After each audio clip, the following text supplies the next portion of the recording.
பாரம்பரிய உணவுகள் சாப்பிட சொல்லி என்னெல்லாம் உங்களை மேனிபுலேட் பண்றதாக நீங்க நினைக்கிறீங்க? ஏஜ் அட்டென்ட் பண்ணப்ப சாப்பாடு சரியா தராதனால பிரெக்னன்சில வந்து அந்த ப்ராப்ளம் காமிக்குதுன்னு சொன்னாங்க. எங்க இதுல அதெல்லாம் பண்ண மாட்டாங்க ஏஜ் அட்டென்ட்லாம் பண்ணா. ஆனா நான் 2 டெலிவரியும் வந்து நார்மல் டெலிவரி தான். நான் 25 வயசுலயே 2 குழந்தை பெத்துட்டேன். இதே வந்து 30 வயசுல பெத்திருந்தா எனக்கு சம்திங் ஏதோ எனக்கு உடம்புல ஆயிருக்கும். ஆனா சாப்பாட்டுனால தான் இது ஆகுதுன்னா எப்படி சார்? புரோட்டீன்ஸ் இல்லை, விட்டமின்ஸ் இல்லைன்னு சொல்கிறாங்க. சிக்கனில் வந்துட்டு பார்த்தீங்கன்னா ப்ரோட்டீன் இருக்குங்க. சீ ஃபுட்டில் வந்துட்டு பார்த்தீங்கன்னா ஒமேகா 3 ஃபேட்டி ஆசிட்ஸ் இருக்குது. அயன் அப்சார்ப்ஷன் வந்துட்டு பார்த்தீங்க அப்படின்னா வந்துட்டு ஹீம் அயன் அப்படின்னு சொல்லிட்டு தாவரங்களை காட்டிலும் வந்துட்டு பார்த்தீங்க அப்படின்னா மீட்டில் தான் அதிகமாக இருக்குது. விட்டமின் B12 இருக்குது, கால்சியம் கிடைக்குதுங்க. இது எல்லாமே இருக்குதுங்க. ஆனால் வந்துட்டு நீங்கள் சாப்பிட்றது மொத்தமாகவே ஜங்க் ஃபுட்டாக இருக்குது. நாங்கள் ஜங்க் ஃபுட் சாப்பிடல. லைஃப் இஸ் ஷார்ட், நம்ம வந்துட்டு என்ன வேணா சாப்பிடலாம் அப்படின்ற வேர்டை வந்து நீங்க ரொம்ப ஈஸியா சொல்றீங்க. இது ஒரு சோஷியல் மீடியா பிளாட்ஃபார்ம். இது எவ்வளவு பேரை இம்பாக்ட் பண்ணும் தெரியுமா? ட்ரிங்கிங் இஸ் இன்ஜூரியஸ் அப்படின்னு சொன்னா ஒருத்தர் வந்துட்டு ரொம்ப ப்ராப்ளம் ஆயிடுச்சு, இல்லைங்க நான் இன்னும் கொஞ்ச நாள் தான் வாழ போறேன், நான் இருக்க வரைக்கும் நான் எல்லாத்தையும் சாப்பிட்டுக்கிறேன் அப்படின்னா இந்த சொசைட்டி அவங்க ஃபேமிலியோ இல்லைன்னா வந்துட்டு டாக்டர்ஸோ ஹலோ பண்ணுவாங்களா? நீங்க என்ன சொல்றீங்கன்னா நாங்க எல்லாருமே ரொம்ப தப்பான ஒரு விஷயத்தை ட்ரெண்ட் பண்றோம். கரெக்டா? எக்ஸாக்ட்லி. இவங்க கடையில போய் சாப்பிடுறேன், அந்த பிரியாணி எனக்கு பிடிச்சிருக்கு, அந்த போஸ்டை நான் போடுறேன். அதை நான் ட்ரெண்ட் பண்ணலங்க. பாக்குறவங்க தான் எங்க போஸ்டர் ஷேர் பண்ணி இது போய் பாருங்க, இதை போய் சாப்பிடுங்கன்னு ட்ரெண்ட் பண்றாங்க. நாங்க தியேட்டர்ல படத்தை ரிலீஸ் தான் பண்றோம். யார் வந்து படத்தை பார்த்து ஹிட் பண்றது? சார் அதுதான் நான் சொல்றேன் சார், நாங்க தான் பாக்குறோம். நாங்க எந்த தேதியும் ப்ரோமோட் பண்ணாம நீங்க படத்தை தியேட்டருக்கு போக முடியுமா? நீங்க முதல்ல ஒரு விஷயத்தை புரிஞ்சுக்க மாட்டேங்கிறீங்க. நீங்க சின்ன மீடியமோ பெரிய மீடியமோ உங்களை நம்பி ஒரு ஃபாலோவர்ஸ் வந்து இன்னைக்கு 1 மில்லியன் 2 மில்லியன் 10 மில்லியன்லாம் நிறைய பேர் இப்போ நிறைய ஃபாலோவர்ஸ் வச்சுருக்காங்க. அப்போது எதுக்காக அந்த ஃபாலோவர்ஸ் நீங்கள் வந்து அக்செப்ட் பண்ணிக்கிட்டு ஃபாலோவர்ஸ் வச்சுருக்கீங்க? It's generating a revenue. அப்போ ட்ரெண்ட் பண்ணுறதுக்கு தான் நம்ம ஒன்று பண்ணுறமே தவிர you also being part of it. அது வந்து நான் ஷேர் பண்ணுறவங்க மட்டும்தான் ரெஸ்பான்சிபிலிட்டி சொல்ல முடியாது. என் பையன் தான் அதை பார்க்குறான்னா அந்த அண்ணன் சொன்னாங்க முறுன்னு நல்ல கலர்ஃபுல்லாக சிக்கன் இருந்தால் தான் நல்லா இருக்கும் அப்படிங்கிற எமோஷன் என் பையனுக்கு கொடுக்குறது இவங்க தான். நான் ஒரு தினையும் தேனும் கலந்த ஒரு லட்டு கொண்டு கொடுக்கும்போது இது நல்லா இல்லை, அந்த அண்ணன் முறுன்னு சிக்கன் செஞ்சாங்க, நீங்கள் சிக்கன் செஞ்சு தர மாட்டீங்களா, அதுக்கு வந்து சாஸ் தொட்டு தர மாட்டீங்களா அப்படின்னு இன்ஃப்ளூயன்ஸ் பண்றது இவங்க தான். 230 ரூபா கொடுத்து ஒரு பிரியாணி வாங்கினா அது நல்லாவே இல்லைங்க சாப்பிட்றதுக்கு. நான் நல்லா இல்லைன்னு வீடியோ போட்டேன். அந்த நல்லா இல்லாத வீடியோக்கு அவங்க ஓனர் வந்து என்ன கமெண்ட் பண்ணுறாங்க, உன்னை கொண்டுருவேன், உன்னை சாவடிச்சிருவேன், அந்த வீடியோ டெலிட் பண்ணுறாங்க. எனக்கு அப்படிலாம் பிரச்சனை கிடையாது. நான் இதுக்காக இருக்கோம். நாங்கள் சொல்லுங்க சரி, உங்களுக்கு கொலை மிரட்டல் மட்டும்தான் இருக்கு. எனக்கு கொலை பண்ணுறதுக்கே வந்துட்டானுங்க. போயிட்டு ஷட்டரை க்ளோஸ் பண்ணி கத்தி கழுத்தில் வச்சுட்டு வீடியோ டெலிட் பண்ண முடியுமா முடியாதா? ஸோ 1 வீக்குக்கு முன்னாடி நடந்துச்சு இது. அனுஜ் டைல்ஸ் வழங்கும் வா தமிழா வா. இங்கேயுமே நம்ம 2 தரப்பு மக்கள் வந்திருக்காங்க. ஒருத்தர் பாரம்பரிய உணவு வகைகளை நாங்கள் பின்பற்றுபவர்கள், இன்னொன்று உணவுக்கு ஏதுங்க லிமிட்டு எதுங்க கட்டுப்பாடுன்னு கேட்கறதுக்காகவே இந்த பக்கம் வந்திருக்காங்க. இன்னைக்கு பேச போகிற தலைப்பு பாரம்பரிய உணவு வகைகளை விரும்புபவர்கள் வெர்சஸ் உணவுக்கு ஏது லிமிட் என்று சொல்பவர்கள்.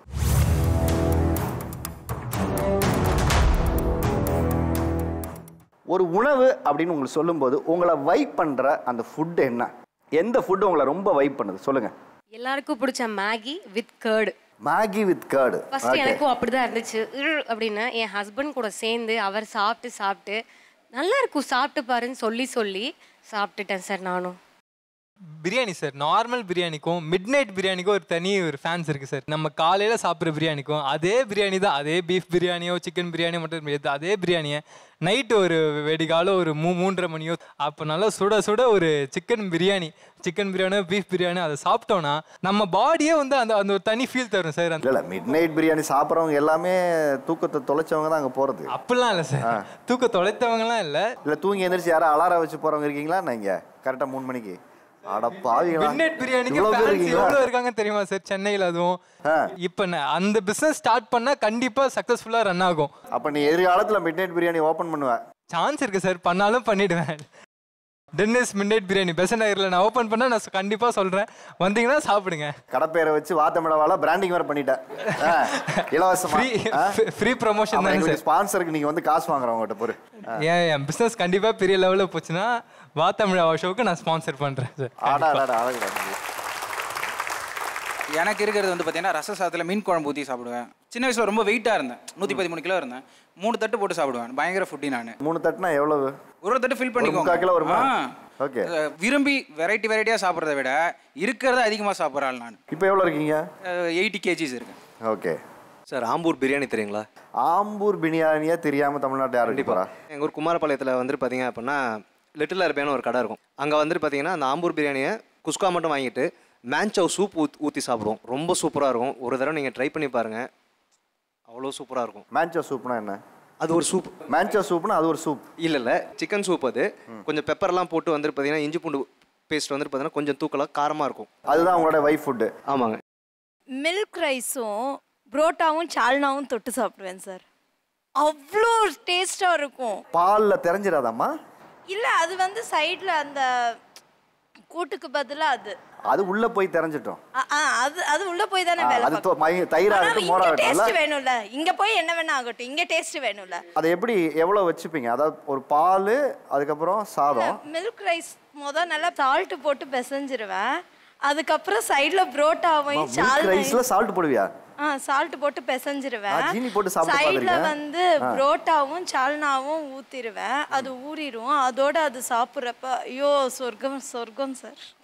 எனக்கு அவ்வளோ பிடிக்கும். நான் சாப்பிட்றது இல்லாமல் என் பொண்ணு பையனை கூட வந்து சாப்பிட வச்சிருவேன். அதை வந்து ப்ராக்டிஸ் பண்ணுறீங்க. இது ஒரு டிஃப்ரெண்ட் காம்பினேஷன் சொன்னாங்க. இது மாதிரி உங்களுடைய காம்பினேஷன் வைஃப் ஃபுட் என்ன? நான் வந்து காரைக்குடியிலேருந்து வரேன் சார். அங்கே வந்துட்டு ஸ்ரீபிரியா மெஸ்னு ஒரு மெஸ் இருக்குது. அங்கே எனக்கு பிடிச்ச காம்பினேஷன் வந்து மீன் குழம்பும் முயல் கறியும். அங்கே என்ன பண்ணுவாங்கன்னா, போய் உட்காந்தோடனே இலையை போட்டு எம்டி ரைஸ் வைப்பாங்க. வச்சுட்டு ஃபஸ்ட்டு சிக்கன் கிரேவியில் ஆரம்பிப்பாங்க. நாட்டுக்கோழி கிரேவி, நண்டு குழம்பு, மீன் குழம்பு, முயல் கறி, இப்படி வரிசையாக கிரேவி வந்து அன்லிமிட்டட், சாதம் அன்லிமிட்டட், நம்ம எவ்வளோ வேணால் சாப்பிட்டுக்கலாம். நான் வந்துட்டு ஒரு கட்டத்தில் மீன் குழம்பு சாப்பிட்டுட்டு இருக்கேன். அதனால சாப்பிட முடியல. சாப்பிட்றதுக்குள்ளே அந்த முயல் கறியை கொண்டு வந்து வச்சுட்டாங்க சாதம் மேலே. அப்போ நான் அதை சேர்த்து சாப்பிட்றப்போ அந்த டேஸ்ட் எனக்கு பிடிக்க ஆரம்பிச்சிருச்சு. அதனால அந்த காம்பினேஷன் எனக்கு ரொம்ப ரொம்ப பிடிக்கும். இன்ன வரைக்கும் காரைக்குடி போனால் திருப்பி அதை வாங்கி கண்டிப்பாக சாப்பிட்டுட்டு தான் வருவேன். அதுவும் பிரியா மெஸ்ஸில் மட்டும்தான் சாப்பிடணும். அது உங்களை எல்லாம் முயல் கிராஸ் பண்ணி போடும்போது நாம சாப்பிட வேண்டிய முயல் நம்மளை தாண்டி போகுதுன்னு தோணுதா? இல்லை சார், நிறைய சாப்பாடு நிறைய விஷயம் சொன்னாங்க, பிரியாணி, ரைஸ் எல்லாமே. பட் வந்து ஒரு ஃபுட்டை சொல்லும்போது எல்லாருக்குமே ஒரு மாதிரி எமோஷனலாக கனெக்ட் ஆகும். இந்த பரோட்டா சும்மா அப்படி அடித்து அவங்க தூக்கி அப்படி போடும்போதே ரோட்டில் போனாலே வண்டி நின்றும் தானாகவே. ஃபஸ்ட்டு 2 பரோட்டா பிச்சு போட்டு அந்த சட்னி சாம்பார் வச்சு சாப்பிட்ருவோம் சார். ஆப்போசிட்டில் பார்த்தோம்னா அப்படியே ஆஃப் ஆயில் தூக்கி வாயில் போடுவார். ஐயோ அப்படின்ட்டு, மாஸ்டர் ஃபஸ்ட்டு ஒரு கலக்கி எடுத்து வந்துருங்க, 2 பரோட்டா எடுத்து வந்துருங்க, அதுக்கப்புறம் ஆஃப் ஆயில் எடுத்துருவாங்க. அந்த முட்டை இருக்குல்ல சார், அந்த முட்டையில் உள்ள வெரைட்டியே வேறு. பிளெயின் கலக்கி, ஆனியன் கலக்கி, குழம்பு கலக்கி, அப்புறம் omelette, one side omelette, half boil, full boil, இதெல்லாம் வந்து கலக்கி போட்டு அடித்து அப்படி ஊற்றிட்டு அப்படி திருப்பி அந்த பிளேட்டில் வைப்பார். நமக்கு அப்படியே இன்னைக்கு கலக்கி தாண்டா அப்படின்னு முடிவு பண்ணி போய் உட்காந்துருவோம். அந்த ஃபீல் வந்து சாப்பிட்டு முடிச்சுட்டு வெளியில் வந்து ஒரு வாழைப்பழத்தை சாப்பிட்டோம்னா ரூமு படி ஏறும்போதே தூக்கம் வந்துடும் சார். தூக்கம் வரத்துக்கெல்லாம் மாத்திரை போட்டு போடுறாங்களே, நமக்கு அந்த மாதிரி ஃபீலே கிடையாது சார். தூக்கம் வரலை அப்படின்னா நேராக புரோட்டா கடை தான். ஏன்னா அந்த ஃபினான்ஷியலி நம்மளை ரொம்ப கனெக்ட் பண்ணுறது புரோட்டா தான். வேறு ஒரு ஃபுட்டுக்கு போயிட்டோம்னா எவ்வளோ இருக்குமோ அப்படின்னு ஒரு பயம் இருக்கும். ஒரு சிக்கன் ரைஸ் சொன்னால் கூட 60 ரூபா 70 ரூபா இருக்கலாம் அப்படின்ட்டு. பட் புரோட்டாங்கிறது மேக்ஸிமமாக ஒரு 10-15 ரூபாக்குள்ளே தான் இருக்கும். ஒரு 100 ரூபாக்குள்ளே விஷயத்தை முடிச்சுட்டு வந்துடலாம். ஸோ இயர்லி மார்னிங் வந்து 4 o'clock பிரியாணி என்னென்னமோ டிஷ் சொல்கிறாங்க. பட் 4 மணிக்கு எங்கள் ஊரில் பர்மாக்காரங்க நான் பீஃப் கறி, சிக்கன் கறி, எண்டிங்கில் வந்து டீயோட அதை முக்கி சாப்பிட கொடுப்பாங்க சார். ஒரு கிளாஸ் டீ அவ்வளோ டேஸ்ட்டாக இருக்கும் சார். என்னத்தை முக்கி சாப்பிடுவீங்க? நானே ஆமாம் சார், சூப்பர் டேஸ்ட்டாக இருக்கும். ஒரு தடவை வாங்க ட்ரை பண்ணி பார்க்கலாம் சார். எனக்கு தெரிஞ்சு நீங்கள் சொல்கிற கடைக்கெல்லாம் போயிட்டு வர்றதுக்குள்ளேயே இந்த ஒரு வருஷம் முடிஞ்சிடும் போல இருக்கேன். அதாவது ஃபஸ்ட்டு வந்து நான் வாங்கினதுக்கப்புறம் ஃபஸ்ட்டு பீஃப் கறி ஆர் சிக்கன் கறி சாப்பிட்டு முடிச்சிடணும். அதுக்கப்புறம் பேபியோன்னு ஒன்று கொடுப்பாங்க. அது வந்து பார்த்திங்கன்னா சுண்டல், சன்னா மசாலா அதெல்லாம் கையிலே போட்டு பிசைஞ்சு, அது பர்மா ஸ்பெஷல். அதை வச்சு சாப்பிட்டதுக்கப்புறம் ஃபைனலாக டீயோட அந்த நானை வச்சு முக்கி சாப்பிட்டீங்க அப்படின்னா ஃபினிஷ். ஏர்லி மார்னிங் 4 மணிக்கு எழுந்திரிச்சு நானை சாப்பிட்டா நாள் பொழுதும் சிறப்பாக போகும் என்ற ஒரு பெரிய ஒரு உதாரணத்தை சொல்லியிருக்கீங்க தமிழ் மக்களுக்கு. ஆஃபீஸ் போயிட்டு ரொம்ப ஸ்ட்ரெஸ்ஸாக நைட் ஒர்க்லாம் பண்ணிட்டு வரும்போது இந்த அண்ணா நகர் சைட்லாம் வரும்போது அந்த பிரியாணி ஸ்மெல் அப்படியே டக்கு டக்கு டக்குன்னு அவங்க அடிக்கிற சவுண்டு கேட்குமா, ஏன்டா அந்த பக்கம் வண்டியை திருப்புற அப்படின்ற மாதிரி இருக்கும். தூக்கம் தள்ளும். போயிட்டு ஒரு வாய் எடுத்து வச்சதுமே அந்த தூக்கம்லாம் பறந்து போயிடும். லாஸ்ட்டாக சாப்பிட்டு முடிச்சுட்டு அவ்வளோதான் முடிச்சிட்டோம் அப்படின்னு நினைக்கும் போது சரி டெசர்ட்டுக்கு ஏதாச்சும் சாப்பிடலாமேன்னு பார்த்தா ஜிகிர்தண்டா இருக்கும். ஸோ ஜிகிர்தண்டா சாப்பிட்டு முடிச்சுட்டு அப்படியே வீட்டுக்கு போய் படுத்து அப்படி ஒரு கண்ணை மூணுனா போதும், அடுத்த செகண்ட் ஏஞ்சிருக்கும் போது விடிஞ்சு மதியம் டைமே ஆகிடும். ஆக்சுவலி நான் வந்து எகிட்டேரியன், நான் வெஜிடேரியன்ஸ் ஒரு ஃப்ரைட் சிக்கன் சாப்பிடுவாங்க.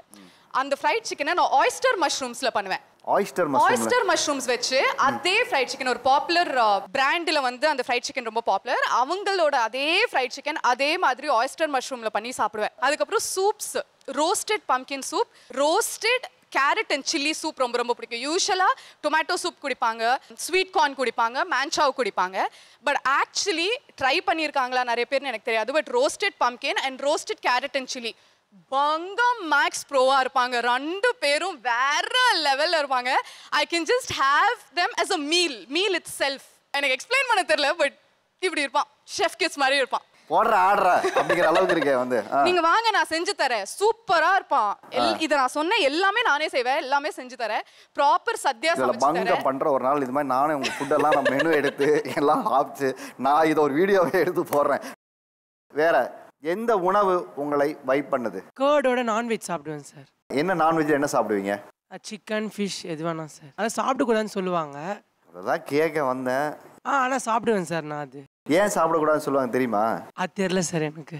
அதாவது தயிரையும் மீனையும் நம்ம வந்து சேர்த்து சாப்பிடும்போது தோல் சார்ந்த வியாதிகள், யாருக்கெல்லாம் அந்த ஒவ்வாமை இருக்கோ அவங்களுக்கு வந்து தோல் சார்ந்த வியாதிகளும் அலர்ஜியும் வரும்னு சொல்லுவாங்க. சில பேருக்கு வந்து எதை சாப்பிட்டாலும் ஒன்றும் ஆகாது. உனக்கு இன்னும் நடக்கல அது, நீ எல்லாம் அந்த கேட்டகரி. இந்த நெய் பரோட்டான்னு சொல்லிட்டு ஒன்று கொடுப்பாங்க சார். அது கூடவே இந்த மட்டன் ஒயிட் குருமான்னு சொல்லிட்டு கொடுப்பாங்க இந்த சிதம்பரம் பரங்கிப்பேட்டை சைடில் சார். அது அல்டிமேட்டா இருக்கும் சார், சூப்பரா இருக்கும் சார். ஆமா சார், நான் காலையில இங்க இருந்து எனக்கு காண்டாவது எல்லாம் சொல்லுங்க. கடலூர்ல இருந்து காலையிலே பிரேக்ஃபாஸ்ட்டுக்காக அங்க போவேன் பரங்கிப்பேட்டைக்கு. ஸோ என்னுடைய ஃபேவரட் டிஷ்னு பார்த்தீங்கன்னா அந்த நெய் parotta plus white mutton kurma sir. Varun from Vadachennai sir. இந்த உலகத்திலே எங்கேயுமே கிடைக்காத ஒரு டிஷ் வந்து எங்கே வடசென்னையில் கிடைக்கும் சார். அது பேர் வந்து வட்டலாப்போன்னு சொல்லுவாங்க சார்.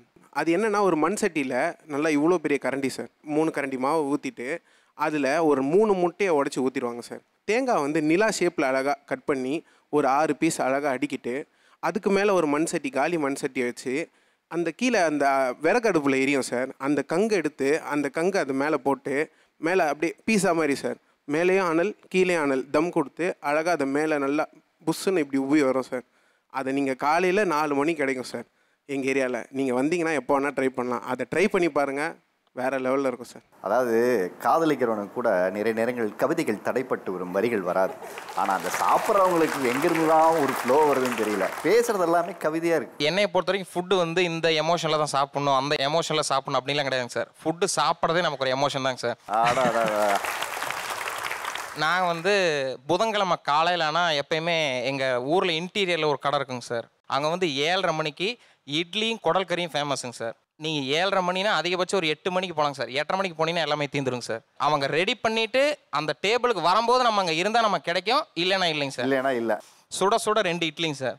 அதுக்கு வந்து அவங்க மட்டன் குழம்பு தனியாக கொடுத்துருவாங்க சார். குடல் மட்டும் ஒரு குட்டி கப்பில் கொடுப்பாங்க சார். அதே மாதிரி இட்லி வந்து நான் என்றைக்குமே இது வரைக்கும் தொட்டெல்லாம் சாப்பிட்டது இல்லைங்க சார். இட்லிலாம் வந்து பிணைஞ்சு தான் சார் சாப்பிடணும். இட்லி வந்து சோறு மாதிரி வச்சு சாப்பிட்டா தான் சார் அந்த ஃபுல் எமோஷன் நல்லா இருக்கும் சார். அதில் சோறு மாதிரி பிணைஞ்சு சாப்பிடணும். காலையில் சுட சுட இட்லி குடல் குழம்பு ட்ரை பண்ணி பாருங்கள், டேஸ்ட்டு மஜாவாக இருக்கும். இந்த பாரம்பரிய உணவில் ஒரு ரகசியத்தை சொல்லிடுறேன். உலகத்திலேயே தமிழ்நாட்டில் மட்டும்தான் கோணத்தின் அடிப்படையில் உணவு வகைகள். 360 டிகிரி கோணம், சூரியன் 360 டிகிரி, சந்திரன் 360 டிகிரி, உங்களுடைய கண்ணு 360 டிகிரி. உடலுக்கும் உணவுக்குமான உணர்வு சம்பந்தப்பட்ட விஷயத்துல தமிழருடைய பாத்திரங்கள் அத்தனையுமே 360 டிகிரி. தோசைக்கல்லு 360 டிகிரி, ஆப்பச்சட்டி 360 டிகிரி, இட்லி சட்டி 360 டிகிரி, குழம்பு கரண்டி 360 டிகிரி, எல்லாமே 360 டிகிரி. அப்போ இட்லி வந்து பாரம்பரியமான உணவில் எப்போ கொண்டு வந்தான்னா நிலவை பார்க்க முடியாத ஒரு நாளுக்காகத்தான் இட்லியை கொண்டு வந்தான். இப்போ நிலவு ராத்திரியில் இட்லியை வைக்கிறான், எப்போ வேணாலும் இட்லியை வைக்கிறான். ஆனால் அன்னைக்கு வந்து அமாவாசைக்காகத்தான் இட்லியை கொண்டு வந்தாங்க. அந்த நிலவின் ஆற்றலை எடுத்துக்கணுங்கிறதுனால இருட்டின் அடையாளமான உளுந்தையும் வெளிச்சத்தின் அடையாளமான சூரியனின் அடையாளமான அரிசியையும் காலையில் ஏறு பொழுதில் ஊற வச்சு இறங்கு பொழுதில் ஆட்டி இரவு பொழுதில் ஒன்றா கூட்டணும் சமுத்திரத்தோட. அங்கே கடலும் பொங்கும், இங்கே மாவும் பொங்கும். காலையில் இட்லி பானையில் ஊற்றி எடுத்தா இட்லி.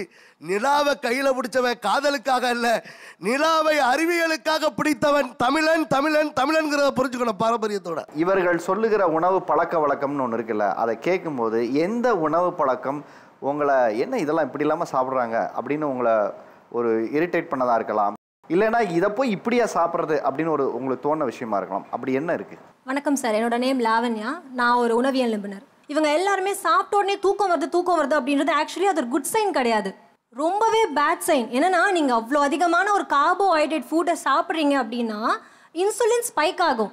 இன்சுலின் ஸ்பைக் ஆகுது அப்படின்னா மீன் வைல் சைமல்டேனியஸாக இந்த செரட்டோனின் அப்படின்ற ஹார்மோன் ரிலீஸ் ஆகுது, மெலட்டோனின் இன்க்ரீஸ் ஆகுது. தூக்கம் வர்றதுக்கு தேவைப்படுற ஒரு ஹார்மோன் அது. ஸோ இது வந்து ஒரு சைடாக நடக்கிற ஒரு விஷயம். அன்ஹெல்த்தியான ஒரு வே நடக்கும் போது அதில் நடக்கிற ஒரு நல்ல விஷயம் கூட நீங்கள் வச்சுக்கலாம். ஆனால் நம்ம தூக்கம் வருது அப்படின்னு நம்ம பார்க்குறோம், கூட இன்சுலினோட ப்ராப்ளம் ஏறிட்டே போகுது. கிட்டத்தட்ட ஒரு வருஷத்தில் 100 மில்லியன் பீப்புள் வந்துட்டு நான் கம்யூனிகபிள் டிசீஸ், அதாவது ஒபிசிட்டி அண்ட் இந்த டயபெட்டிஸால் அஃபெக்ட் ஆகிறோம். இவங்க சொன்னதுலேருந்து ஒன்று எனக்கு புரியுது. என்ன அப்படின்னா, உணவுக்கு மரியாதை, ருசி உணர்வுக்கு மரியாதை, உடல் நலத்துக்கு மரியாதை, அது கொடுக்கணும்ல. அந்த பாயிண்ட்டே அங்கே மிஸ் ஆகிடுது. இன்னொன்று பார்த்தீங்கன்னா, கோபமாக இருக்கும்போது சாப்பிடுவேன், நான் வருத்தமாக இருக்கும்போது சாப்பிடுவேன், நான் ஸ்ட்ரெஸ்ஸாக இருக்கும்போது சாப்பிடுவேன். இப்படி ஒவ்வொருத்தருடைய ஏதோ ஒரு உணர்வுகளுக்கு வடிகால உணவை நினைக்கிறாங்க. ஆக்சுவலாக எனக்கு பசிக்கும் போது தான் நான் சாப்பிட்ணும், அதுதான் ஃபஸ்ட்டு. ஸோ பல உணர்வுகளுக்கு வடிகாலம் அந்த உணவு உள்ளே போகிறப்ப நம்ம வயிறு ரெடியாக இருக்காது அது செரிமானம் பண்ணுறதுக்கு. நமக்கு உள்ளே போடும்போது வைப் அப்படியே வயிற்றில் உங்களுக்கு ஒரு வைப் வருது இல்லை. ஆனால் ரியலாக நீங்கள் மிட் நைட்டில் சாப்பிடும்போது அழுதுகிட்டு இருக்கோம். வயிறு, பெருங்குடல், சிறுகுடல், கல்லீரல், ஈரல் எல்லாம் அழுதுட்டு இருக்கோம். ஐயோ நான் தூங்குற நேரத்தில் இப்படி கொண்டாந்து டம்ப் பண்ணுறாங்களே, நான் என்ன பண்ண போகிறேன், இதை எப்படி டைஜஸ்ட் பண்ணுறது, இதில் இருக்க கெமிக்கல்லாம் எப்படி ரிலீஸ் பண்ணுறது, இப்படி தான் சார் ரியலாக வயிற்றுக்குள்ளே இருக்கிற ஆர்கன்ஸ்லாம் நினச்சிட்டு இருக்கோம். எல்லாருமே சாப்பிட்டதும் நான் போய் தூங்கிடுவேன், சாப்பிட்டது அப்படியே தூங்கிடுவேன், நினைவே இருக்காதுன்னு சொல்றாங்க. சாப்பிட்டது எங்க தூங்குறாங்க, தூங்குற நேரத்துல எந்திரிச்சு போய் சாப்பிடுறாங்க. என்ன மாத்தி சொல்றீங்க? எவ்வளவு நேரம் தெளிவா கதையை கேட்டு. நம்மளுடைய ட்ரெடிஷ்னல், நம்மளுடைய தமிழர்களுடைய பழக்கம் பார்த்தீங்கன்னா, சூரியன் மறைந்ததுமே நம்ம சாப்பிட மாட்டோம். அதுக்கப்புறம் வயிறு காலியாக தான் இருக்கும். அதுக்கப்புறமா தூக்கம் அட்லீஸ்ட் ஒரு கொஞ்ச நேரம் இருக்கும், அப்புறம் தூங்குவோம். பட் இங்கே இருக்கிற எல்லாரும் ஆல்மோஸ்ட் சொன்னது என்னன்னா, அவங்க சாப்பிட்ற எல்லா உணர்வுகளும் வயிறு நிறைய, அதுக்கு மேலே பிரெட் அல்வா, அதுக்கு மேலே ஜிகர் தட்டா, இப்படி ஒவ்வொன்றா அடுக்குனாங்க. சாப்பிட்டதும் தூங்குற பழக்கம் எனக்கு ரியலாக அது வந்து மிகப்பெரிய தவறு. அட்லீஸ்ட் ஒரு அரை மணி நேரம் வெயிட் பண்ணணும், அப்புறமா தான் யூ ஷுட் ஸ்லீப். இல்ல உங்களை எது மோஸ்ட் இரிட்டேட் பண்ண விஷயங்கள்னு உங்களுக்கு? இரிட்டேஷன்றதோட வருத்தமா இருந்துச்சு. வருத்தமா இருந்துச்சு சொல்லுங்க. இந்த பரோட்டா உணவை தான் நிறைய பேர் விரும்புறாங்க. இந்த மைதாவும் சோடா உப்பும் கலந்தது ஒரு மிகப்பெரிய கெடுதலான ஒரு உணவு. அது ஒரு வில்லன். அது கம்ப்ளீட்டாக நம்ம பசியை அடைச்சிடும். அதனால தான் அந்த சீக்கிரமாக அந்த சட்டைட்டி பசி உணர்வு அடங்கி போயிடுது.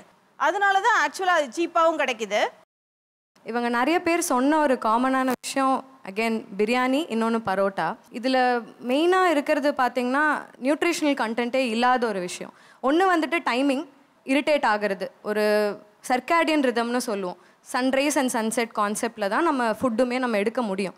அதை தாண்டி எடுக்கிறதுனால இன்டைஜஷன், கட் இஷ்யூஸ் எல்லாமே வருது.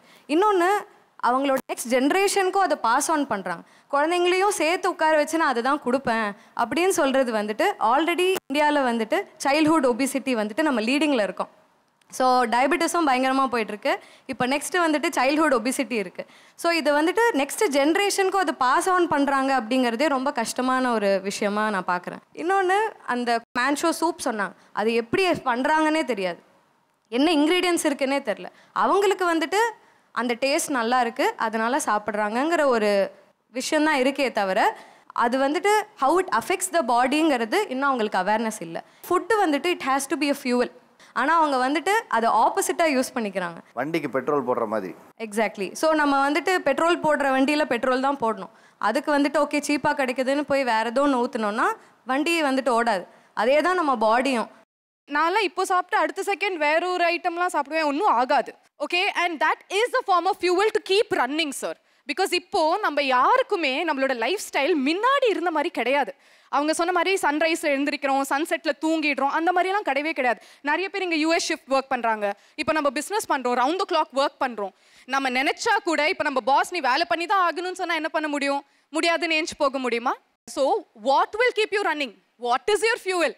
Food is your fuel. So இஷ்டமான ஃபுட்டை சாப்பிட்டு உங்கள் பாடிக்கு அந்த ஃபியூவலை கொடுத்துட்டு keep running. No, food is a fuel. அவங்க சொன்ன இது எல்லாருமே சொல்கிறது தான். ஃபியூவல்னா என்ன ஃபியூவல்? ஒரு ஃபுட்டு நம்ம சாப்பிட்டோம் அப்படின்னா அது நம்ம பாடிக்கு ஜஸ்ட் ஒரு எனர்ஜி மட்டும் கிடையாது, மீதி நிறைய நியூட்ரியன்ஸ் இருக்குது. நமக்கு ப்ரோட்டீன் வேணும், ஃபேட் வேணும், நல்லா ஹெல்த்தியான ஃபேட் வேணும், நம்மளுக்கு விட்டமின்ஸ் வேணும், மினரல்ஸ் வேணும். அது எல்லாமே அந்த பிளேட்டில் கரெக்டாக போச்சுன்னா யூ வில் ஃபீல் ஃபுல். அப்போ தான் நீங்கள் நல்லா சாப்பிட்டு திருப்தியாக ஃபீல் பண்ணுவீங்க. நீ ஒரு நல்ல உணவு எடுத்து சாப்பிட்டு பாருங்களேன், ஒரு ஃபுட்டில் எல்லாமே இருக்கா மாதிரி நீங்கள் சாப்பிட்டீங்கன்னா கண்டிப்பாக உங்களுக்கு திருப்பி பசி எடுக்காது. இப்போ இந்த பிசிஓடி ஒபிசிட்டி நம்மக்கிட்ட பேஷண்ட்ஸ் வந்தாலுமே எனக்கு சாப்பிட்றேன் பட் இருந்தாலும் எனக்கு பசி எடுக்குது. அங்கே பிரச்சனை வந்ததுனால தான் அந்த சிம்டம்ஸே. இங்கே சாப்பிட்ட ஃபுட் வந்து பசி அடங்கல, உங்கள் பிரெயின் வந்து வேற கேட்குது. நீ வெறும் கார்போஹைட்ரேட் தான் கொடுக்குற, என் பாடிக்கு வந்து விட்டமின் சி கம்மியாக இருக்குது, உனக்கு அயன் டெஃபிஷியன்சியாக இருக்குது, எனக்கு அந்த ஃபுட்லேருந்து அயன் கிடைக்கலன்னு அது சொல்லுது. பட் அது வந்து அயன் உங்கள் பிரெயினுக்கு சொல்லாது, அது ஜஸ்ட் கிரேவ் பண்ணும், எனக்கு பத்தலைன்னு சொல்லும். பட் ஆனால் நம்ம வந்து உங்களுக்கு பிடிச்ச ஃபேவரட் ஃபுட்டாகவே நம்ம சாப்பிட்டுட்டு இருக்கோம், அது கம்ப்ளீட்டாக ஆகாது. குடல் உறங்கும்போது உடல் உறங்கணும், உடல் உறங்கும்போது குடல் உறங்கணும். இவங்க மிட் டைம் சாப்பிட்றாங்க, காலையில் 4 மணிக்கு சாப்பிட்றாங்க. அப்போ எப்போ அவங்க சாப்பிடுவாங்க, எப்போ உறங்குவாங்க, எப்போ ஜாபுக்கு போவாங்க? அதாவது அறுசுவை உணவுன்னு சொல்லியிருக்காங்க, நம்ம பாரம்பரிய உணவு. அந்த அறுசுவை இனிப்பு, கசப்பு, துவர்ப்பு, கார்ப்பு, உப்பு எல்லாமே இருக்குது, அறுசுவை இருக்குது. ஆனால் இவங்க சாப்பிட்ற உணவில் அறுசுவை இருக்கான்னா தினம் தினம் அவங்க காரம், புளிப்பு, இனிப்பு இதுதான் அதிகமாக சேர்த்துக்கிறாங்க. அப்போ உடம்புல அதனோட பாதிப்பு அதிகமாக இருக்கும். இதில் யாராவது எனக்கு எந்த நோயும் கிடையாது, எனக்கு ஒபிசிட்டி கிடையாது, ஃபெர்டிலிட்டி ப்ராப்ளம் கிடையாது, எனக்கு சுகர் கிடையாது, பிபி கிடையாது, எந்த ப்ராப்ளமும் எனக்கு கிடையாதுன்னு அவங்க ஃபேமிலியிலேருந்து ஹிஸ்ட்ரியிலேருந்து எடுத்து சொல்லுங்க பார்க்கலாம். நான் சொல்ல முடியும், நாங்கள் பாரம்பரிய உணவை பரம்பரையாக நாங்கள் ஃபாலோ பண்ணிகிட்டு இருக்கோம். இன்றைக்கும் எங்கள் வீட்டில் எல்லாம் இறந்தது எல்லாம் 80 வயசுக்கு மேலே தான், ஆப்ரேஷன் கிடையாது, எல்லாம் நார்மல் டெலிவரி தான். இவங்க சொல்கிற உணவு முறைகள்லாம் உடல் பாதிப்பை ஏற்படுத்தும். நம்மளுடைய பாரம்பரிய உணவு தான் ஆரோக்கியமாக வாழ வைக்கும். நீங்கள் எல்லாம் பாரம்பரிய உணவு எல்லாம் நீங்கள் ஃபாலோ பண்ணுறீங்க, இந்த பக்கம் உட்காந்துருக்கீங்க இல்லையா?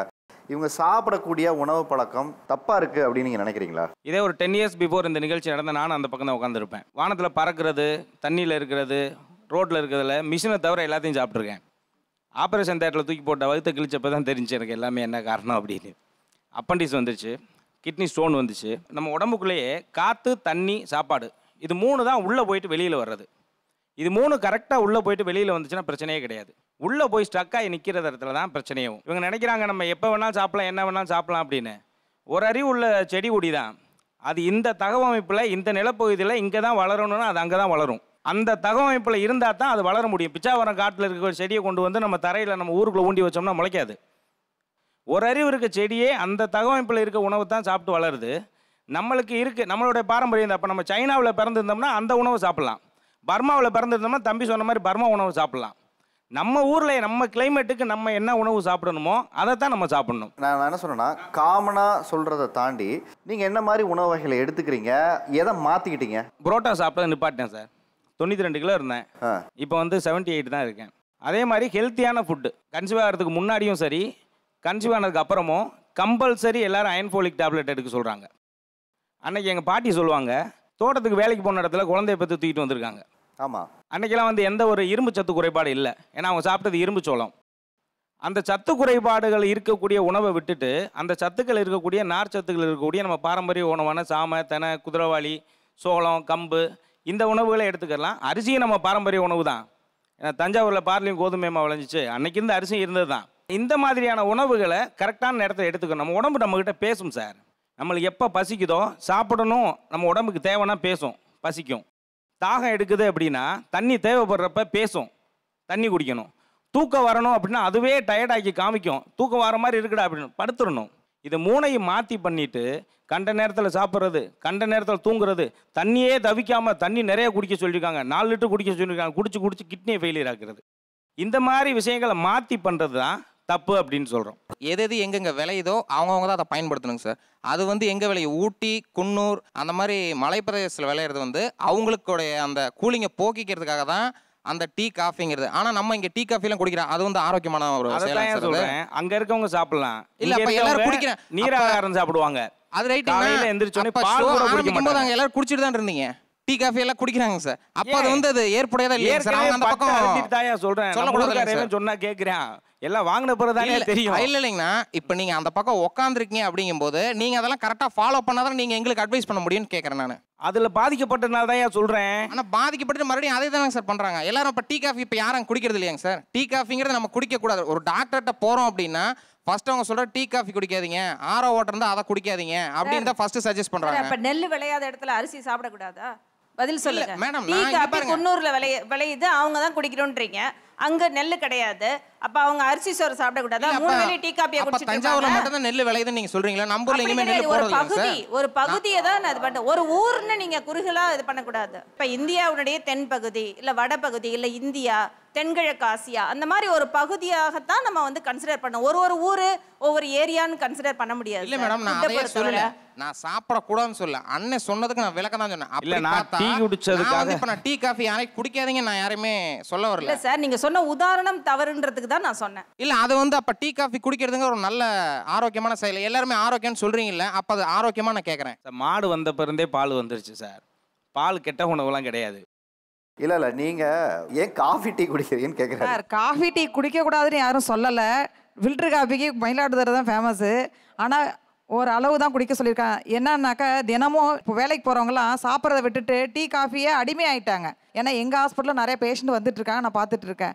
அவங்க காலையில் காஃபி, ஈவினிங் டீ குடிக்கலாம். ஒரு வேளை 2 வேளை 3 வேளை குடிக்கலாம். அதிகபட்சமாக குடிக்கக்கூடாது சொல்லியிருக்காங்க. அவ்வளோதானே தவிர மற்றபடி டீ காஃபி குடிக்கக்கூடாதுன்னு யாரும் சொல்லலை சார். இப்போ அங்க யாரோ ஒருத்தர் சொன்னாங்க இப்படி தான் சாப்பிடணும், நியூட்ரிஷனல் வேல்யூ இருக்கணும், இந்த காய் இருக்கணும், you have to have proteins, you have to have everything on your meal plate அப்படின்னு சொன்னாங்க. நான் ரொம்ப ஆனஸ்டா ஆக்சுவலி இன்னோசென்ட்டான டவுட் தான் இது. இப்போ என்னோட அஜ்ஜி வந்து அப்படிதான் சாப்பிட்டாங்க, என்னோட அம்மம்மா அப்படிதான் சாப்பிட்டாங்க. ஆனா என் அஜ்ஜி சீக்கிரமா இருந்துட்டாங்க. நான் என் அஜ்ஜியை பார்த்ததே கிடையாது. எங்க அம்மாவுக்கு கிட்னி ஃபெயிலியர் இருந்தது, சுகர் இருந்தது. பட் இவங்க இப்போ நம்ம சாப்பிட்ற மாதிரி சாப்பிடும் போது வருதுன்னு சொல்றத நான் பை பண்ணிக்கிறேன். Okay fine. ஆனா அவங்க அப்படி சாப்பிடலையே. இவங்க சொல்ற எல்லா ப்ராப்பரா உங்களுக்கு தெரியும் அந்த காலத்துல என்ன இருந்திருக்கும். நீங்க இப்போ இதை நீங்க ஜங்க்னு டேர்ம் பண்ண போறீங்கன்னா இந்த மாதிரி ஜங்க் அப்படி கிடையாது. கரெக்ட்டுங்களா? அப்போ ஒருத்தர் கேட்டாங்க ஜெனரேஷனா உங்களுக்கு எந்த வியாதியும் வரலையா அப்படின்னு சொல்லுங்க. நாங்க I have a risk of kidney failure, sir. I have a risk of heart attack. I have a risk of sugar. I mean diabetes. I have a risk of everything. அது எனக்கு ஜெனரேஷனா பாஸ் ஆன் ஆனது. நான் என்ன பண்ண முடியும்? அது என்னோட தப்பு இல்லையே. அதுக்காக நான் இப்ப சாப்பிடாம இருக்க முடியுமா? இல்லையா? ஒரு பாயிண்ட்டுக்கு மேலே எனக்கு என்னாச்சும் ஆச்சு, என்னோட ஜென்ரேஷன்ஸில் என்னோட அஜ்ஜி என்னோட தாத்தா எல்லாரும் எனக்கு பாஸ் ஆன் பண்ண ஒரு வியாதி எனக்கு வரப்போகுது அப்படின்னா என்னை இது எதுவுமே சாப்பிடாதேன்னு சொல்ல போகிறாங்க. அது மட்டும் நான் பாட்டுக்கு சாப்பிட்டுக்கிறேனே, எனக்கு ஆல்ரெடி தெரியும் எனக்கு இந்த ரிஸ்க் இருக்குன்னு. அது மட்டும் நான் என்ஜாய் பண்ணிட்டு போகிறேனே. மழை வருது, நம்ம கொடை எடுத்துகிட்டு போகிறோம், ஏன்னா மழையில் நனையக்கூடாதுன்னு. ஆனால் எனக்கு தெரியும் கொடையை மீறியும் சாரலின் துளிகள் என் மீது படலாம். அது தெரிஞ்சு தான் நான் போகிறேன். அந்த அனுபவத்தை நான் ஏன் தொலைக்கணுங்கிறாங்க. ஜங்க் அப்படின்றது வந்து பீட்சா பர்கர் அது மட்டும் கிடையாது. எந்த ஒரு ஃபுட்டில் வந்து ரொம்ப அதிகமான அளவுக்கு கேலரியோ இல்லைனா வந்து சுகர் கண்டென்ட்டோ சால்ட் இருக்கோ அதை ஜங்க்குன்னு சொல்கிறோம். நீங்கள் சொன்ன மாதிரி பாரம்பரியன்றது ரொம்ப வருஷத்துக்கு முன்னாடியே அங்கே காலி ஆயிடுச்சு. ஏன் நம்ம அம்மாலாம் என்ன ஹெல்த்தியாக சாப்பிட்டாங்க? நீங்கள் சொல்கிறீங்க பாரம்பரியமாக நாங்கள் இங்கே சொல்கிறது ட்ரெடிஷ்னல் ஃபுட்டுன்னு மில்லட் சாப்பிடணும் அதெல்லாம் நான் சொல்லலை. அப்படி பார்த்தா என்னோட அம்மாவே ரொம்ப ஹெல்த்தியான ஒரு லைஃப் ஸ்டைல் ஃபாலோ பண்ணாங்கன்ட்டு நான் சொல்லவே மாட்டேன். டாக்கிங் அபவுட் அம்மா. Even my grandma. But I know what my grandparents ate. I know what my grandparents ate very clearly. Hereditary சில ஜெனரேஷன் வைஸ் நம்மளுக்கு இப்போ கேன்சரோ இல்லைனா வந்து வரது அப்படின்றது அதுக்கு கண்டிப்பா உணவியல் வந்து ஒரு ரீசனா இருக்கணும்னு கிடையாது. Might be any reason. அந்த क्वेश्चन அவங்க த்ரோவே பண்ணிருக்க கூடாது. ஜெனரேஷனா உங்களுக்கு எதுமே இல்லன்னு சொல்லிருக்க கூடாது. பட் யூ கேன் இப்போ நீங்க ஃபாலோ பண்ற சில லைஃப் ஸ்டைல் மூலியமா உங்களால கண்டிப்பா அந்த ப்ரிவிலன்ஸை கம்மி பண்ண முடியும். I buy that. That is what we are saying. Okay, but அவர் சொன்னாரு இப்போ இதெல்லாம் சாப்பிடாம நான் weight குறைஞ்சிட்டேன், நான் சாப்பிட்டுட்டு நான் போய் வொர்க் அவுட் பண்ணிக்கிறேன், பூட் கேம்ப் போறேன், நான் வொர்க் அவுட் பண்ணிக்கிறேன், நான் ஸ்டில் என்னோட வெயிட்டை குறைச்சிக்கிறேன், என்னோட வெயிட் பேலன்ஸ் என்னன்னு நான் பாத்துக்கிறேன். See, weight மட்டும் வச்சு நம்ம இப்ப ஹெல்த்தியே நம்ம பேசலங்க. I'm not saying weight is equal to health. என்ன சொல்ல ட்ரை பண்ணேன்னா மேல ஒருத்தர் சொன்னாரு நான் பரோட்டா சாப்பிடாதனாலே எனக்கு இத்தனை கேஜிஸ் குறைஞ்சது அப்படின்னு சொன்னாரு. அவர் எந்த வழியில வெயிட் ஏறினாருன்றது ஒரு விஷயம் இருக்கு.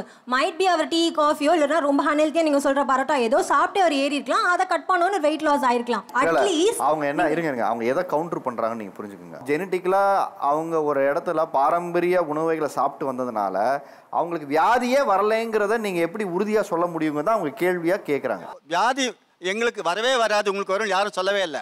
வியாதி வர சான்ஸ் வந்து உங்களுக்கு அதிகமாக இருக்கு. You are taking high risk on your life style and food habits. எங்களுக்கு இல்ல, எங்களுக்கு ரிஸ்க் ரொம்ப கம்மி. இப்போ இங்க இருந்து நான் எந்திரிச்சு போய் தூங்கி நாளைக்கு காலைல கண்ணு திறப்பேனான்னு எனக்கு தெரியாது சார். Let's be practical. அப்போ என்ன வருதோ வரட்டும். Life is totally undefined, unexpected. இந்த இத்துணூண்டு வாழ்க்கையில இத்துணூண்டு இருக்கிற சின்ன சின்ன மொமெண்ட்ஸ்ல நான் ரிஸ்க் எடுத்துட்டு போறேன். Yes, that is the reason all of you are telling life is short, let us make it sweet. அவ்வளவுதானே இருக்கிற ஜாலி என்ஜாய் பண்ணிடலாம் சொல்றீங்க இல்லையா? That is wrong. நான் இருக்கிற வரைக்கும் என்ஜாய் பண்ணிக்கிறேன்னு சொல்ல சார். என்னோட நாளை இருக்கா இல்லையான்னு எனக்கு தெரியாது.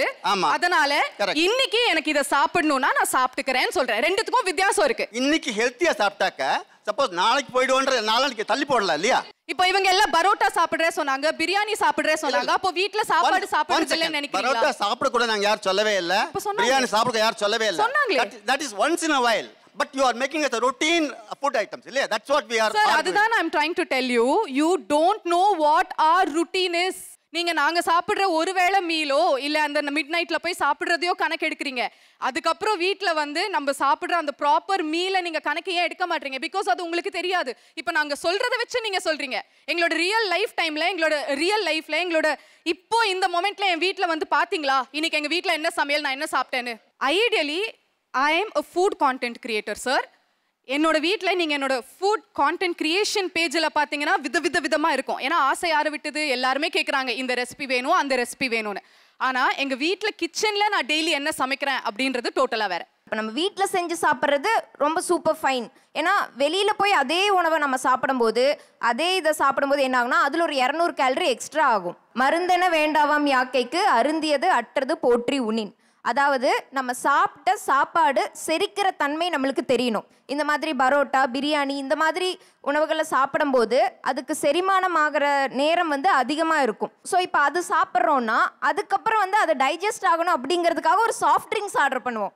ஸோ அது இன்னுமே எக்ஸ்ட்ரா கேலரிஸ் தான் ஆகுது. நம்ம இப்போ வெளியில் போய் சாப்பிட்ற ஃபுட் வந்து எல்லாமே சேஃபாக இருக்கா அப்படிங்கிறத நம்மளால சொல்ல முடியாது. ஸோ இது என்ன இருக்குன்னா, ஹைதராபாத்தில் ஒரு லேடி மோமோஸ் வித் மைனேஸ் சாப்பிட்டதுனால அவங்களோட லைஃப் வந்து she is not anymore. So அவங்க கூட சேர்ந்து சாப்பிட்ட 15 பேருமே ஹாஸ்பிட்டலைஸ்ட். இதனால வந்து லாஸ்ட் ஏப்ரல்லேருந்து தமிழ்நாடு கவர்மெண்ட் வந்து மைனேஸை பேன் பண்ணியிருக்காங்க நெக்ஸ்ட் 1 இயருக்கு. அதே மாதிரி கேரளாவில் சிக்கன் ஷவர்மானால நிறைய பேருக்கு ஃபர்ஸ்ட் வீக் வந்து டயரியா மட்டும் சிம்டம்ஸ் வந்திருக்கு. ஸோ நெக்ஸ்ட் வீக் பார்த்தீங்கன்னா நியூரோ ப்ராப்ளம்ஸ் வந்திருக்கு. ஸோ இந்த மாதிரி நம்ம ஒரு சின்ன சின்ன விஷயங்கள் அப்பப்போ தானே சாப்பிட்றதுனால நம்மளுக்கு அப்போவே உடனே தெரியாது. இன்னைக்கு நான் சாப்பிட்டேன் நாளைக்கு நல்லா தான் இருக்கு அப்படிங்கிற மாதிரி இருக்கும். நம்மளுக்கு வெளியில் ஒரு சிம்டம் தெரியறதே வந்து பார்த்தீங்கன்னா ஒரு 80% அந்த சிம்டம் வந்ததுக்கு அப்புறம் தான் அது நம்மளுக்கு தெரியும். ஸோ அதனால வந்து இப்போ எனக்கு எதுவுமே ஆகலை, நேற்று சாப்பிட்டா எதுவுமே ஆகலை அப்படிங்கிற மாதிரி இல்லை. அண்ட் ஆல்சோ ஜென்ரேஷன் வைஸ் அது வருதுன்னா அது இப்போ எல்லாருமே பெருமையாக சொல்கிறாங்க சார். ஆக்சுவலி எங்கள் அம்மாவுக்கு கொலஸ்ட்ரால் இருக்குது, கிராண்ட் பேரண்ட்ஸ்க்கு இருக்குது, எனக்கும் ஸோ கண்டிப்பாக வரும் அப்படிங்கிற மாதிரி. You don't want to pass it to the next generation, give it as a gift to the next generation. அது வருதுன்னா 70% சான்சஸ் இருக்குது. பட் 30% உங்களோட லைஃப் ஸ்டைல் ஓகேங்களா. லைக் நம்ம யூஎஸ் ஷிஃப்ட் இது ஒர்க் பண்ணுறது எல்லாமே காமன் தான். பட் அந்த மாதிரி ஒர்க் பண்ணும்போது நம்ம என்ன மாதிரியான லைஃப் ஸ்டைலை வந்து பின்பற்றி அட்லீஸ்ட் ஃபுட் ஹேபிட்ஸில் நம்ம சேஞ்ச் பண்ணலாம். இப்போ வெளியில் போய் ஒரு பிரியாணி ஆர்டர் பண்ணுறோம், ஃப்ரெண்ட்ஸ் கூட போகிறோன்னா கண்டிப்பாக நம்ம பிரியாணி சொல்லும் போது நம்ம மட்டும் சாலட் சூப்னு சொல்லி சாப்பிட முடியாது தான். லைக் ஒரு ஃபஸ்ட்டு வந்து பிரியாணியை சாப்பிட போகிறோன்னா ஒரு சூப் ஃபஸ்ட்டு ஆர்டர் பண்ணலாம், வெஜிடபிள் சூப் அந்த மாதிரி ஆர்டர் பண்ணும்போது நம்மளுக்கு அதுலேருந்து ஃபைபர் கிடைக்கும். நெக்ஸ்ட்டு சிக்கன் ஆர் ஃபிஷ்ங்கிறப்ப கிரில்டு ஆர் தந்தூரி அந்த ஃபார்மேட்டில் போகும்போது நம்மளுக்கு ப்ரோட்டீன் கிடைக்கும். So fibre and protein already நம்ம எடுத்துக்கிறதுனால 80% ஆஃப் த ஹங்கர் நம்மளுக்கு அந்த இடத்துல ஃபினிஷ் ஆயிரும். ஆஃப்டர் தட் வாக்கிங் பண்ணலாம். ஒரு 10 to 15 மினிட்ஸ் வாக்கிங் பண்ணுறது மூலியமாகவும் நம்மளால் இதை கண்ட்ரோல் பண்ண முடியும். ஸோ என்னென்னா அந்த டைஜஷன், எந்த ஃபுட்டுக்கு எந்த டைஜஷன் எவ்வளோ நேரம் ஆகுது அப்படிங்கிறத தெரிஞ்சுக்கிட்டு நம்ம சாப்பிட்ணும். இப்போ இவங்கெல்லாம் நிறைய உணவுகளை ஃபாலோ பண்ணுறோம், இதெல்லாம் சாப்பிட்றோன்னு சொன்னாங்க இல்லையா? ஒரு நல்ல வாழ்க்கை முறையை வாழணும்னா என்ன பாரம்பரிய உணவை ஒருத்தவங்க ஃபாலோ பண்ணணும் சொல்லுங்களேன். பிரேக்ஃபாஸ்ட்டுக்கு எனக்கு ரொம்ப பிடிச்சது வந்து கேழ்வரகு களி, அதோட வேர்க்கடலை சட்னி. எங்களது வந்து இப்போது வேலூர் திருவண்ணாமலை மாவட்டம் பக்கத்தில் இருந்து, ஸோ அங்கே வந்து ஃபேமஸாக இருக்கும் வேர்க்கடலை சட்னி வந்து ஃபேமஸ். அதுவுமே வந்து வேர்க்கடலை சட்னி பூண்டு போட்டு பக்கத்து வீட்டு ஆண்டி வந்து எனக்கு செஞ்சு கொடுத்தாங்க.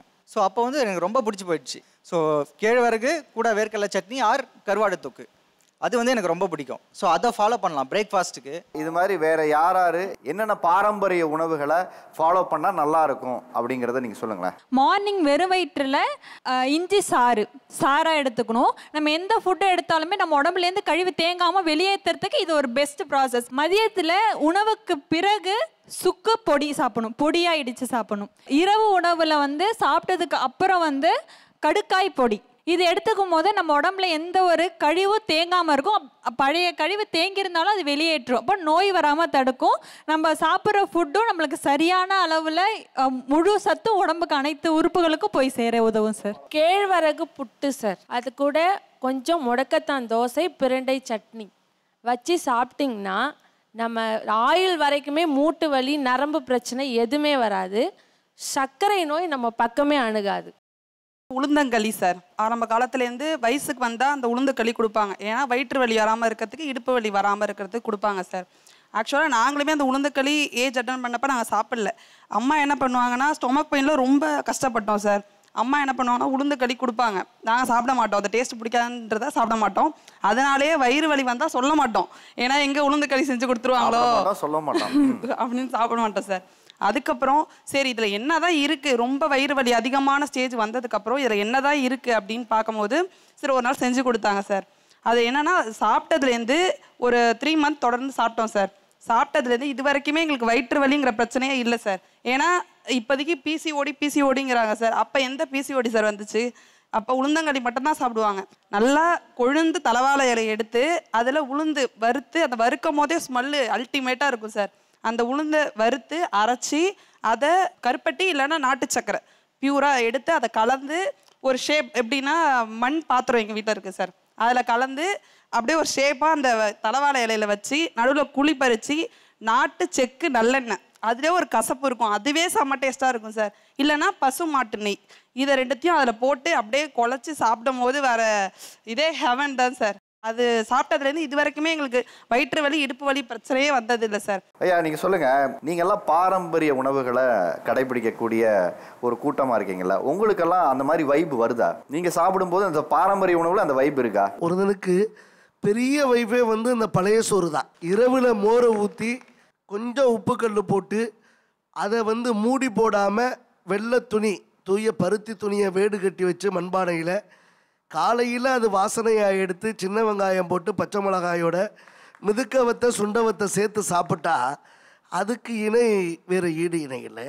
அப்போ இந்த பாரம்பரியத்தில் இருக்கும்போது அன்பு தம்பி பரோட்டா கடையில் சாப்பிடும்போது கலக்கிய ஊற்றுனா ஒரு வாடைன்னு சொன்னார், முட்டை ஆஃப் ஆயில் போட்டால் ஒரு சுவைன்னு சொன்னார். எனக்கு இதை பற்றி ரொம்ப வருத்தம் உண்டு. தம்பிகளா, நீங்கள் சாப்பிட்ற முட்டை எங்கேருந்து வருது? முட்டையின் நகரமான இருந்து வருது. என்னோட பாரம்பரியம், எங்கள் அப்பச்சி அப்பத்தா வளர்த்த கோழி என்ன இருந்துச்சு, சேவலோட இணை சேர்ந்து அந்த கோழி முட்டையிட்டு வந்துச்சுன்னா அந்த முட்டையை அவயத்தில் வச்சோம்னா, அடகாக்க வச்சோம்னா அந்த முட்டை குஞ்சு பொறிக்கும். அப்போ குஞ்சு பொறிச்சிச்சுன்னா உயிராற்றல் தத்துவத்தின்படி அது இனப்பெருக்க ஆற்றல் இருக்குது. அப்போ நீங்கள் சாப்பிட்ற உணவு வந்து வெறும் இறைப்பையை நிரப்புறதா? அதற்கு அடுத்தபடியாக இனப்பெருக்கத்தை வம்சத்தின் அடிப்படையில் சந்ததி பெருக்கத்தோடு சான்றாக தமிழினத்தின் அடையாளமாக நிறுத்துறதா அந்த பாரம்பரியம். தெரியாதனமா பசங்க எல்லாரும் பரோட்டான்ட்டாங்க. அந்த முட்டையை சொல்லி போட்டுக்கிட்டே இருக்கீங்களா ஆளாளுக்கு? நீங்க நாட்கள்லேருந்து வந்த முட்டை வந்து கோழியை தனியாக அடைச்சிருவான், முட்டை போடும், ஆனால் அந்த முட்டை குஞ்சு போடாது. அப்போ குஞ்சு வராத முட்டைக்கு என்ன பேரு? கூமுட்டை. குஞ்சு வராத முட்டை கூமுட்டை என்றால் இதை சாப்பிட்ட இளைஞரெல்லாம் கூமுட்டையா இல்லை இனப்பெருக்கத்தின் கூமுட்டையா? ஐயா ஒரு நிமிஷம் ஐயா, இப்போ நாங்கள் சாப்பிட்ற சாப்பாட்டில் இருக்கக்கூடிய அந்த விஷத்தன்மைங்கிறீங்க இல்லையா, அதே தான் இப்போ நீங்கள் எடுத்துக்கக்கூடிய அந்த காய்கறிகளையும் இருக்குங்கிறது வந்து உங்களுக்கு சில பேர்த்துல தெரியுமா என்னன்னு தெரியல. மேம் நீங்க சொன்னீங்க அந்த ஐயா ஒரே நிமிஷம் ஐயா, ஒரே நிமிஷம் ஐயா, ஐயா இருங்க. நாங்க சாப்பிட்றது சாப்பாடுல வந்து விஷத்தன்மை இருக்குதுன்னா நீங்க சாப்பிடக்கூடிய அந்த காய்கறியும் சரி, அந்த பழங்களும் சரி, நீங்க தானியங்களும் சரி, அந்த தானியங்கள்லாம் வந்து உங்களுக்கு பியூரா வருதுன்னு உங்களுக்கு தெரியுமா? அந்த காய்கறிக்கு அந்த மண்ணில் போடக்கூடிய அந்த விஷத்தன்மையான ப்ரிசர்வேட்டிவ்ஸ் அண்ட் ஃபெர்டிலைசர் வந்து எவ்வளோ அளவுன்னு இல்லாமல் அந்த வியாபாரிகள் கொடுக்கக்கூடிய அந்த அளவை தான் நீங்கள் சாப்பிட்றீங்க. உங்கள் சைடில் வந்து இத்தனை பேரை வச்சுருக்கீங்க, ஆனால் வந்து இத்தனை பேரும் வந்து எத்தனை பேர் அந்த கூமுட்டை இல்லாத முட்டையை வந்து எடுத்துக்கிட்டு இருக்கீங்க? அடகாத்து எடுத்துட்டு இருக்கிற முட்டை எத்தனை பேர் எடுத்திருக்கீங்க இங்க? நான் சொல்றது என்னன்னா, எல்லாரும் இயற்கையோடு இணைந்த வாழ்வியலை வச்சுக்கிட்டு இருக்கிறதுனால தான் இந்த இடத்துல இருக்கோம். அங்க எத்தனை பேருங்க எல்லாருமா அடை வச்சு சாப்பிட்டு இருக்கீங்க? ஐயா அதுக்கு தடையா இவ்வளவு தூரம் நாங்க வந்து பயணம் பண்றோம். நாங்களும் நல்லா தானே இருக்கோம். நீங்க வந்து பாரம்பரியத்தை பின்பற்றி நீங்க அங்க உட்கார்ந்திருக்கீங்க. 30 ஆண்டுகளுக்கு முன்னாடி வரைக்கும் செயற்கை கருவூட்டல் மையத்தை நாங்கள் தேடவில்லை, செயற்கை கால்நடைக்கு ஊசி விந்தணு குச்சிகளை நாங்கள் தேடவில்லை. பெட்டை கோழிகள் வந்து நாங்கள் வந்து எங்கே பார்த்தாலும் நாங்கள் வந்து பிராய்லர் கோழி, வெள்ளை கோழி விருந்தாடிக்கு கூட நாங்கள் அடிக்க மாட்டோம். சரிங்க. எங்களுடைய வழிபாட்டு முறைகளில் கூட அது மதுரையாக இருக்கலாம், சிவகங்கையாக இருக்கலாம், புதுக்கோட்டையாக இருக்கலாம், வடார்காடாக இருக்கலாம், தென்னார்காடாக இருக்கலாம், மச்சமுள்ள கால்நடைகளை கூட நாங்கள் பலியிடுவதில்லை. அதே போல் நாட்டுக்கோழி படையலில் கூட வெள்ளை கோழியை நாங்கள் பயன்படுத்துவதில்லை. இப்படியெல்லாம் ஒரு அறிவியல் பாரம்பரியத்தில் பிறந்ததா இந்த தமிழ் பாரம்பரியம். இவங்க சொல்கிறாங்கல்ல நாட்டுக்கோழி முட்டை, அது வந்து டிமாண்டும் இருக்கும், சப்ளை பண்ண முடியாது. அதோட அவைலபிலிட்டியும் சரி டிமாண்டும் சரி ஃபுல்ஃபில் பண்ண முடியாது. அதே வந்து பாய்லர் கோழிலால் அது வந்து சாப்பிட்டா கூட நமக்கு எவ்வளோ ப்ரோட்டீன் இருக்கோ அது கிடைக்குது. அஃபோர்டபுள் பண்ண முடியலனா கூட அது அந்த வாங்கி சாப்பிட்றனால எனக்கு அந்த ப்ரோட்டீன் கிடைக்குது. ஸோ அதனால் நாங்கள் அதை கன்சியூம் பண்ணுறோம். ஸோ எங்களுக்கு தெளிவு இல்லாமல் இல்லை. நான் வந்து டீ டோட்டலர். ஸோ என்னால் வந்து நிறையா இதில் என்ஜாய் பண்ண முடியாது. அட்லீஸ்ட் நான் ஒரு ஃபுட்டில் ஆச்சும் வேறு ஏதாச்சும் சாப்பிட்டு நான் என்ஜாய் பண்ணிட்டுருக்கேன். ஸோ அதில் உங்களுக்கு என்ன இஷ்யூ இருக்குது?